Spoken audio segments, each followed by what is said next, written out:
Next slide. The American consulate or the American High Commissioner's office, now the American Embassy, was now taken over by the Americans. The American flag was raised there. This flagpole is still there. It's in front of the U.S. Embassy. But a sign that the fighting took place is that the flagpole still has bullet holes in it. Next slide.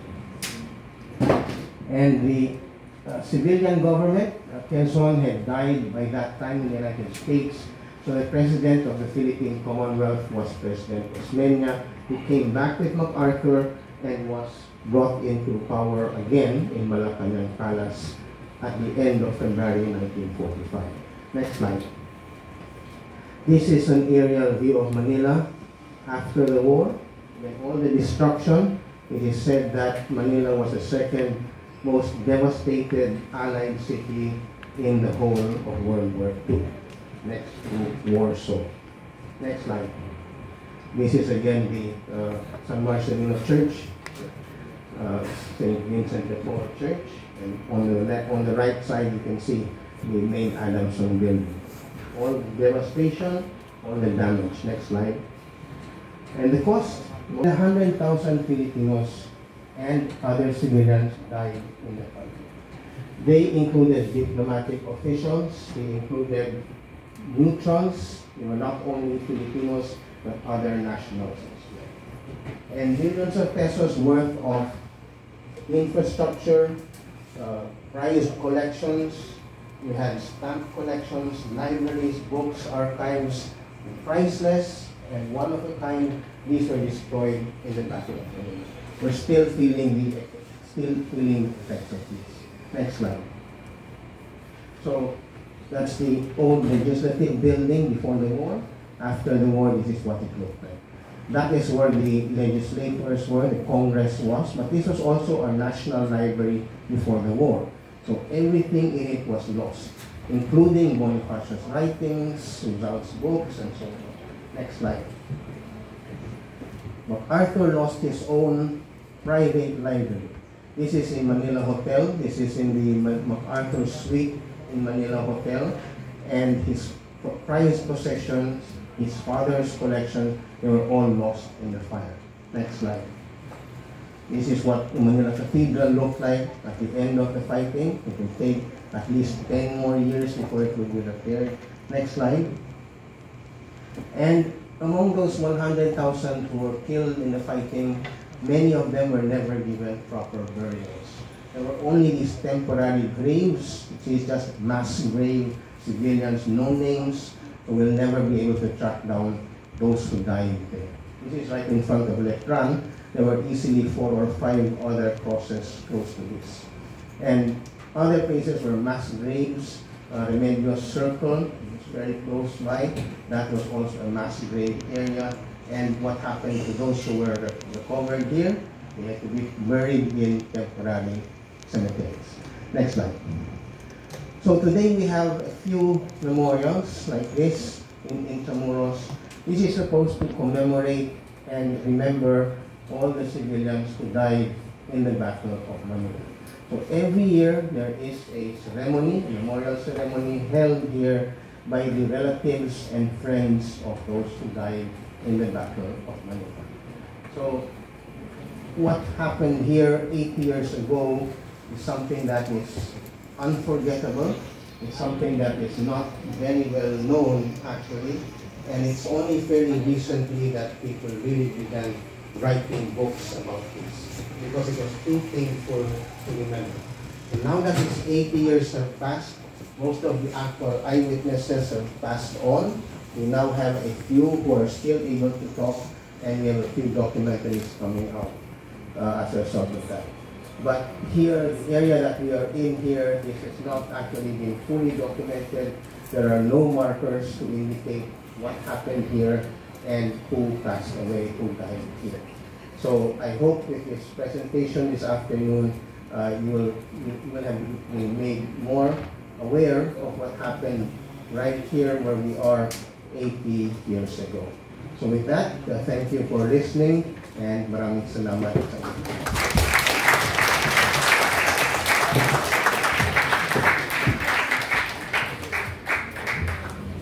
Thank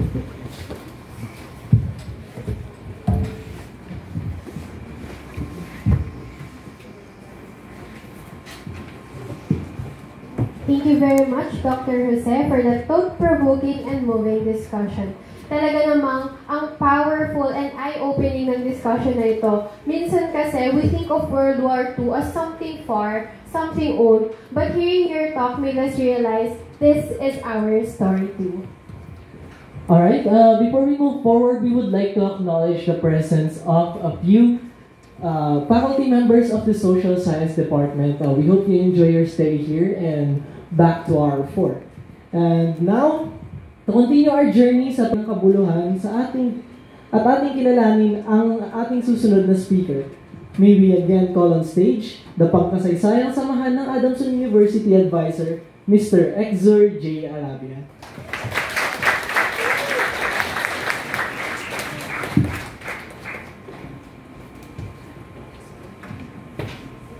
Good afternoon once again. For our second speaker, another remarkable mind and passionate historian, Mr. Jose Maria Bonifacio Escoda, referred to as Senor or Sir Boni by younger faculty members and administrators, is a true-blooded Adamsonian.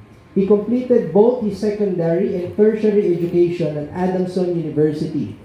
He later became an instructor, teaching subjects such as Spanish, psychology, history, and other courses related to social science.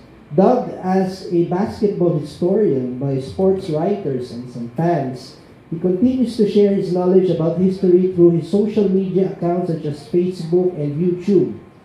He was also a volunteer as a radio and TV host and contributed to several national dailies. In addition to his teaching career, he is also a writer and author of the book Warsaw of Asia, The Rape of Manila. Siya ang idol ng mga lalaking faculty members ng Adamson. Kaya naman, let's give a warm welcome to Mr. Jose Maria Bonifacio Escoda. Sir Boni. Welcome.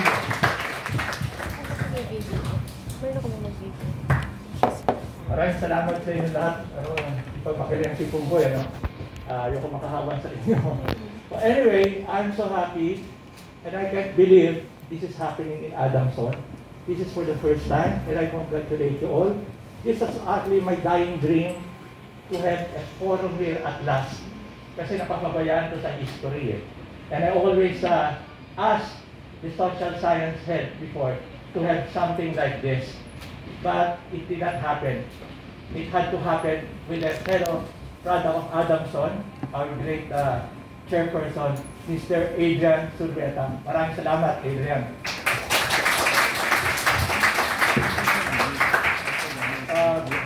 You can rest for a while I arrange some photos here or video because I did not know which of them contains the right one.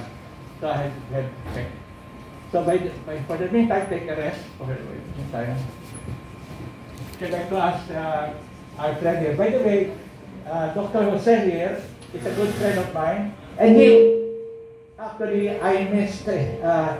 When I was doing the book, they recommended me to ask him, but I could not get in touch with him. I was able to take only one photo from his collection, the face of Admiral Iwabuchi, the one who caused all this problem, who made 16,000 Japanese soldiers to commit suicide. And he also committed suicide. May he rest in peace. So I met him for the first time during my book launching in 2001. And he was the one introducing me. And he was almost the one who would talk about the book because I arrived very late because I came from Adamson. That was examination day. And nobody wanted to take me to Makati. So my apologies also, Dr. Jose. Okay? If you know, I was told his collection of books, my good friends my sources also collected. His collection of books are like this, from here to this corner, up to that corner, all about history. So palapakan mo natin siya. So great one. take a rest for and I'll to arrange. If you'd like to ask any question first, okay? Papaayos ko to kasi hindi ko lang sa dalawa ang Doctor. Asa yung Chris Adamson. Binigyo ko, linagay ko sa YouTube. Okay. Susunod yung massacres. Anyway, where we're standing right now is a hollow ground, no? Before it did not exist, this building was just built in 1954. When the Meralco was still owned by the Americans, no? Before Lopez. And this became just 2 stories in 1954.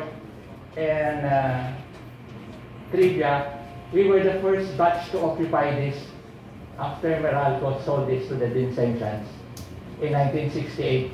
Kami second batch, high school second year na kami, we occupied JP building. Okay, this was fully air conditioned.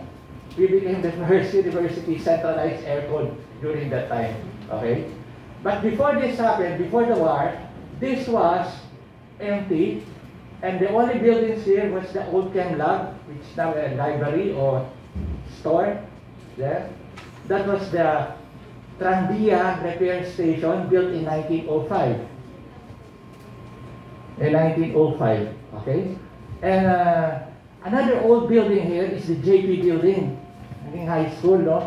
We did not know its historical until I made a research. From the maps, it showed it could have been built in 1922. Solid concrete yun, ha? Ang mga poste niya parang slightly sa bridge, sa Ayala Bridge, gano'n katibo yung poste, mga ano nun.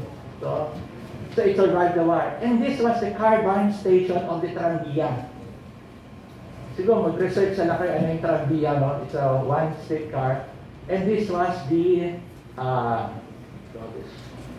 car barn station. So maraming release dito. At may mga retrato pa dyan na nandyan na mga hanggang doon at Kali Sobel. This area was developed by the Sobel family in the early 19th century and 20th century. And sila nag-develop yung mga bahay kami kaling Sobel dyan. Ang pronunciation niya Sobel, hindi Sobel ang Sobel. Nag-lecture ako tungkol dyan eh. Sobel. So yung mga kali dyan, pangalan ng mga kabag-anak niya. Teresa Ayala, yung isa Silvia Millan, pamangkin ni Jacobo Sobel. Yung Mercedes, anak niyang babae na napangasawa ay si Joe McVitie na nag-develop ng Makati.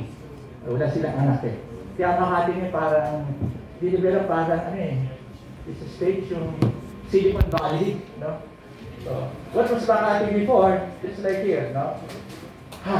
So what was here where we're standing right now? San Marcelino, I hope it will not be changed, was a very old street. Maybe it was created in 17th or 18th century. And this was also the Japanese town. So when they made some excavation here, they were able to unearth some porcelain jars. The Japanese occupied it early. Mga Japanese yung kasama mga ni magiging santo ba yan? Si Takayama. Gusto, Takayama. I don't know how to, Takayama, Ukon. A Japanese who chose, no, from the royal family to become a Christian and escape it. Okay.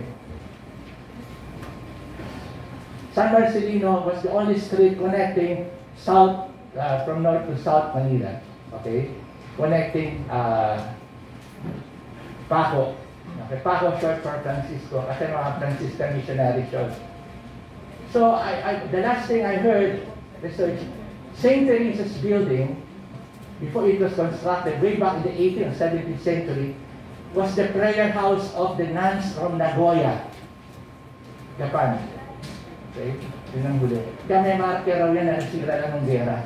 Yun ang huli kong research. Now, ano yung street ng San Marcelino? That was the main street, kumbaga Ayala, kumbaga Taft Avenue. That's why all the buildings were constructed here. St. Teresa's in 1915, something like that, before it was St. Scholastica, etc. That's where the church was in. You know how big the Vincentian property was? 60 hectares. So from here to UN Avenue, then back to Taft Avenue, even crossing Taft Avenue, because the creek Estero de Balete used to cross Taft Avenue all the way to Ermita, pag rin doon sa tourist, Department of Tourism, pa doon yan. Ang ginawa ng Amerikano, yung tinabunan.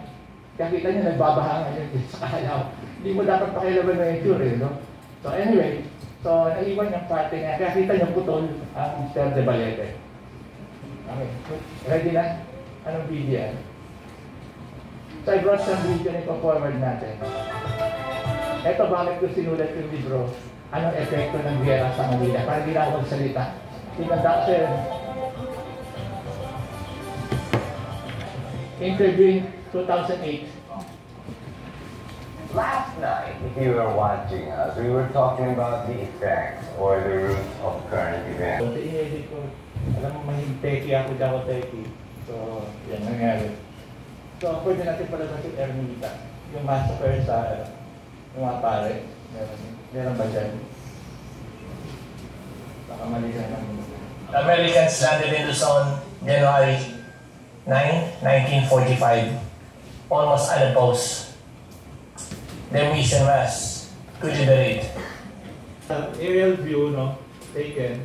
This is the back of the main building of Adamson. That was a Central Seminary and occupied by Adamson in 1946. Adamson brothers from Intramuros rented 3/4 of this building. And they're ginabutan yung mga building dito na. So anyway, this is the German club banda dito. Okay, this is the walkway. Nakita nyo. This is St. Teresa's.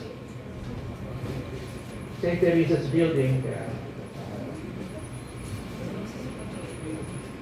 Makita nyo ang CS, banda dito, ang CS, no? Banda dito.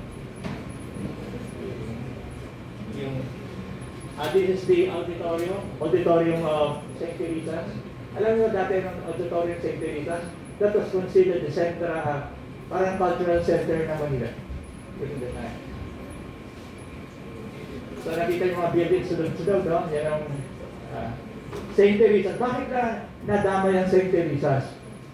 Because when the Americans freed the hostages sa UST, ang ginawa ng ng Hapon, kinanyo ng UST. Many freed internists died there. Okay? And where did the artillery come from? It came from St. Teresa's building. Yung when the Japanese occupied St. Teresa's in 1944, August, kaya na yung iba klase dyan, ay dinagyan nila mga 6-inch naval guns. Mga kinuha na sa mga barko dyan, pinagdala nila sa mga bahay, mga tataas ng building. No?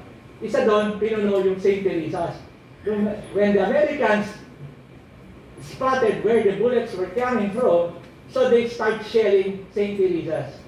That's why St. Teresa's building was in ruins because of that. And also our, now, February 8, no. So after the Americans liberated UST, they started burning all the places in Binondo, etc. And that's why Manila was burning during that time. Okay, and they crossed. They reached this place where we're standing. They reached this by crossing Pasig River, because all the bridges were down. The last was the Lambingan Bridge in Santa Ana.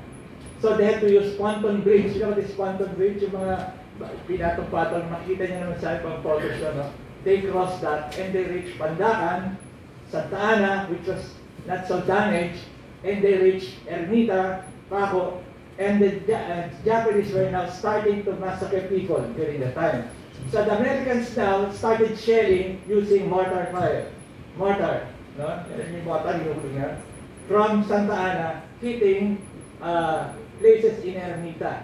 And one of the places that hit Ermita was this place also. Okay?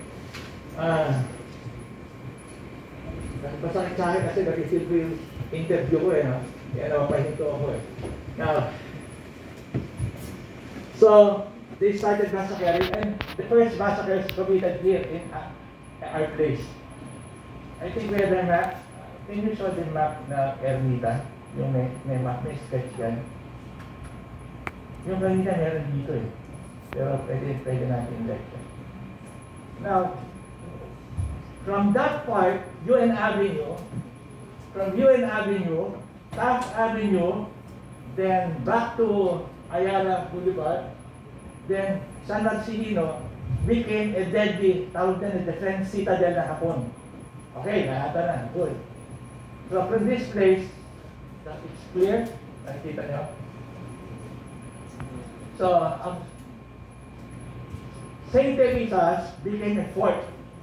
And then yung mga sniper ng Hapon And also, sa main building ng Adamson Seminary.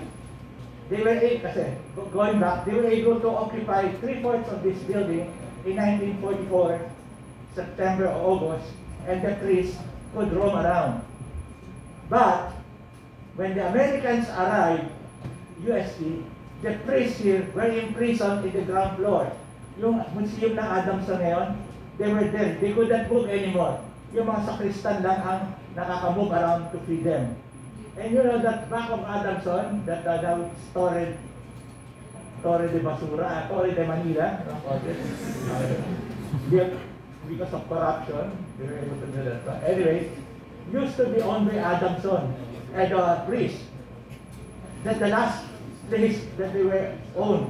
But they sold that property to Japanese envoy money because the priests were starving already. Kaya dapat part ng Adamson yung Torre de Manila. And it was bought by Madrigal. I mean, si Madrigal alam niyo na. Now, so that's the reason why that was a poultry during that time. May mga Chinese directed. So when the Japanese started bombing by artillery, the Chinese sought refuge here. Kasi ang ganda ng building yan, solid concrete yan no?